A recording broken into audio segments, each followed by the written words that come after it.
Beberapa hari yang lalu, saya sempat melihat berita yang judulnya cukup membuat saya makin penasaran. Ini adalah beberapa berita terkait profesi PNS yang diminta untuk siap-siap karena mau digeser. Ada juga berita yang menyebutkan mau dirumahkan. Agak cukup was-was ya beritanya karena memang jumlah jutaan itu bukan angka yang sedikit loh. Ternyata penyebabnya adalah kemajuan teknologi yang memungkinkan artificial intelligence untuk menggantikan manusia dalam bekerja. Karena AI ini lebih efektif dan efisien sehingga produktivitas serta kinerja perusahaan juga akan meningkat. Kemudian, ternyata tidak hanya profesi PNS saja yang terancam oleh AI. Terdapat beberapa profesi lain yang mengalami nasib serupa. Antara lain, yang pertama, loan officer. Saat ini teknologi peer-to-peer memungkinkan para peminjam dan kreditur untuk dapat terhubung melalui platform online kapan saja dan di mana saja. Di Amerika Serikat, pemberi pinjaman seperti Quicken Loans dan Guaranteed Rate menawarkan KPR dengan proses online, mulai dari aplikasi hingga persetujuan serta penutupannya. Jadi, mungkin petugas peminjam di bank akan menjadi bagian dari masa lalu dengan adanya tren P2P ini. Yang kedua, profesi seorang kasir. Dalam 10 tahun ke depan, robot dan teknologi diprediksi akan menggantikan 6 hingga 7,5 juta pekerja retail. Hal ini terungkap dalam studi yang dilakukan oleh layanan finansial Cornerstone Capital Group. Angka ini mengancam setidaknya 38% dari pekerja di bidang retail yang ada saat ini, yaitu sebanyak sekitar 16 juta orang. Akibat dari otomasi ini, porsi pekerjaan yang hilang di sektor retail bisa lebih besar dibandingkan dengan manufaktur. Proses otomasi yang terjadi di sektor retail akan lebih banyak memengaruhi proses pembayaran otomasi sebagai pengganti kasir. Yang ketiga adalah travel agent. Saat ini untuk bisa berpergian baik di dalam maupun di luar negeri itu sangat mudah untuk dilakukan ya. Hanya perlu menggunakan handphone saja. Bahkan untuk kamu yang mau mencari paket wisata, itu bisa banget loh, penawarannya banyak sekali bertebaran. Yang sayangnya nih, kemudahan tersebut ternyata menjadi ancaman bagi sebagian orang yang berprofesi sebagai travel agent analog. Terlebih lagi kalau mereka ini tidak cepat beralih ke ranah digital. Ya, kita tinggal tunggu saja waktu punahnya kapan. Kemudian, hampir 70% dari calon wisatawan dunia itu melakukan search dan share secara digital. Dan 30%-nya melakukan booking secara online. Kalau misalnya para travel agent analog tidak melakukan antisipasi dan tidak bertransformasi ke dunia digital, maka usaha-usaha mereka bisa dipastikan akan hilang. Profesi keempat yaitu teller bank.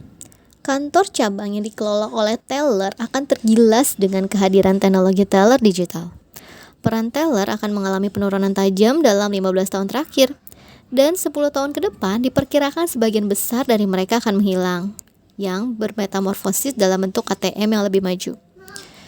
Dari tahun 2014 hingga 2024, pekerjaan teller akan mengalami pertumbuhan sebesar minus 8%. Profesi yang kelima yaitu telemarketing. Para telemarketer saat ini sedang dalam perjalanan yang cukup berat karena adanya teknologi. Kabar buruknya, keberadaan mereka tidak akan lama lagi karena pemasaran jarak jauh sedang in. Tidak ada prediksi mengenai kapan dan bagaimana penggantian telemarketing menjadi kombinasi teknologi dan robot.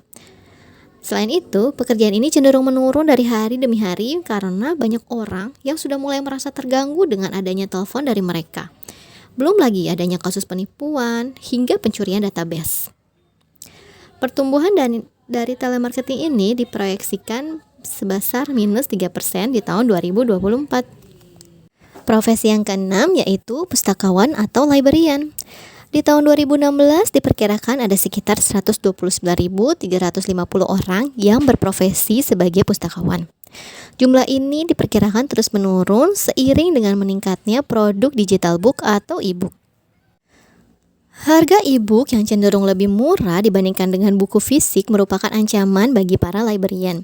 Selain itu, kemudahan bagi pembaca adalah tidak perlu pergi ke perpustakaan atau toko buku karena cukup membuka e-book dari smartphone mereka masing-masing. Pekerjaan yang ketujuh yaitu seorang penerjemah.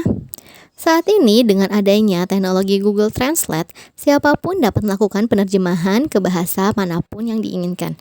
Meskipun mungkin hasilnya terkadang kurang pas, tetapi itu sangat membantu. Khususnya bagi kita yang memang memiliki budget terbatas untuk menyewa jasa seorang penerjemah. Selain itu, bila kita perhatikan, ternyata layanan Google Translate ini semakin hari semakin membaik loh. Ketujuh profesi tersebut merupakan profesi yang diperkirakan akan mengalami penurunan jumlah secara signifikan atau bahkan mungkin punah di masa yang akan datang. Kalau kamu merupakan salah satu dari ketujuh profesi itu, kamu gak perlu khawatir. Karena ada kabar baik nih. Di dunia yang menuju Society 5.0 ini, peluang kamu untuk terus berkarya itu selalu terbuka lebar. Bahkan, tiap-tiap dari kamu memiliki peluang yang hampir sama loh. Tidak peduli dari latar pendidikan atau usia kamu. Akan ada banyak jenis profesi baru yang tercipta nantinya. Bahkan ya, menurut Human Capital Index, 65% dari anak-anak yang memasuki usia sekolah pada hari ini akan bekerja di jenis profesi yang sama sekali baru dan belum terbayang di masa yang sekarang. Jadi, pertanyaannya adalah, apakah kamu sudah siap untuk bisa mengambil kesempatan dari dunia digital ini?